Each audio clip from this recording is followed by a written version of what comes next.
नमस्कार दोस्तों, आपका एक बार फिर हमारे चैनल पे स्वागत है।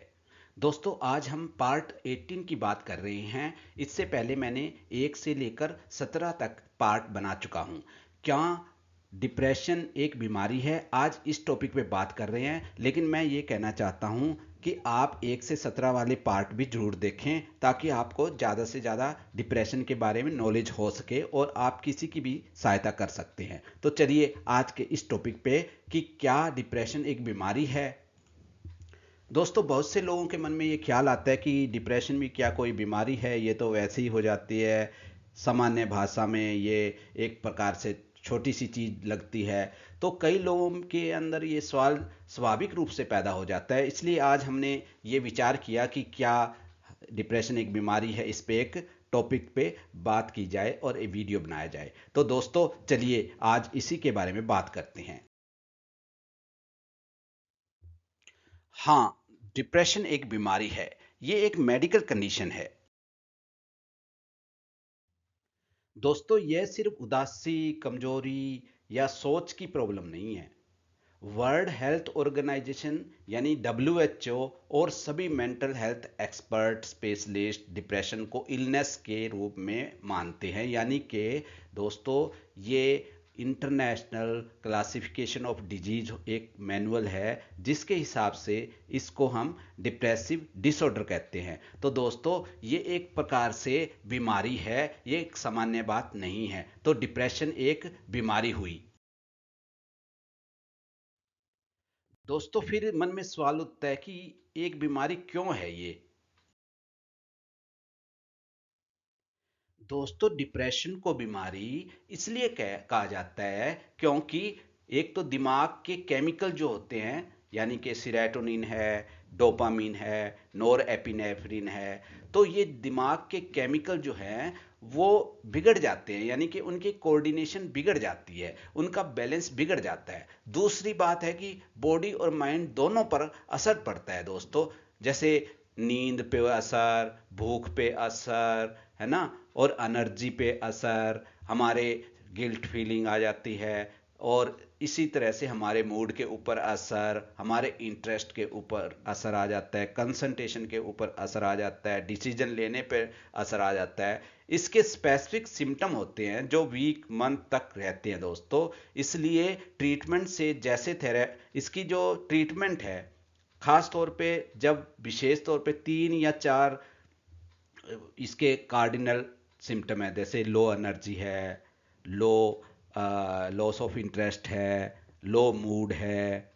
तो इस तरह से जब 2 या 2 से अधिक हफ्ते तक ये लगातार चलें, तो इसके लिए फिर ट्रीटमेंट लेनी पड़ती है दोस्तों।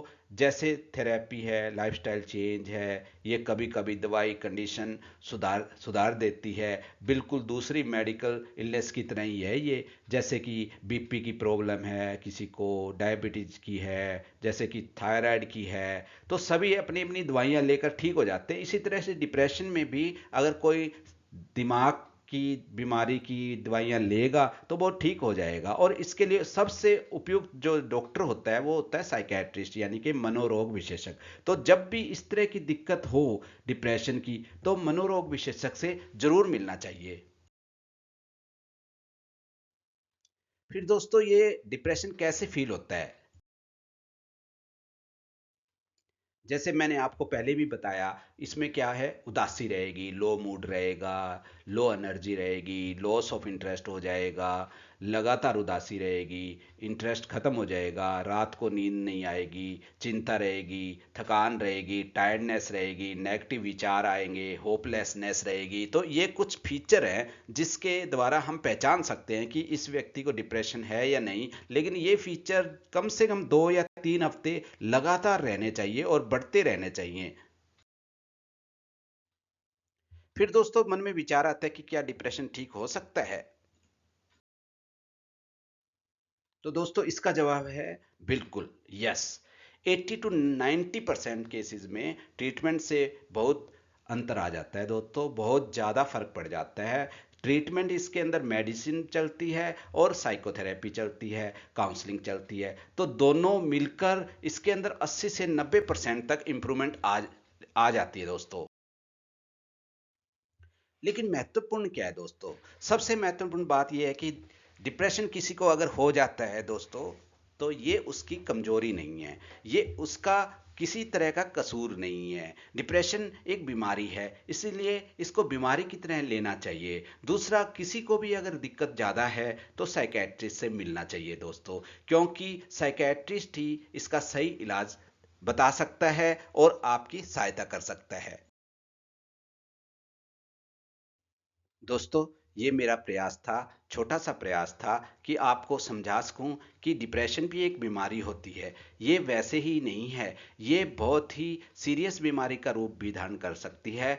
कई बार लोग इसके अंदर सुसाइडल थिंकिंग भी आ जाती है, जिससे लोग आत्महत्या भी कर सकते हैं। तो इसलिए मैं कहना चाहता हूँ, डिप्रेशन को सीरियसली लें और साइकेट्रिस्ट से ज़रूर दिखाएं। तो दोस्तों, आज का टॉपिक इतना ही। Thank you very much.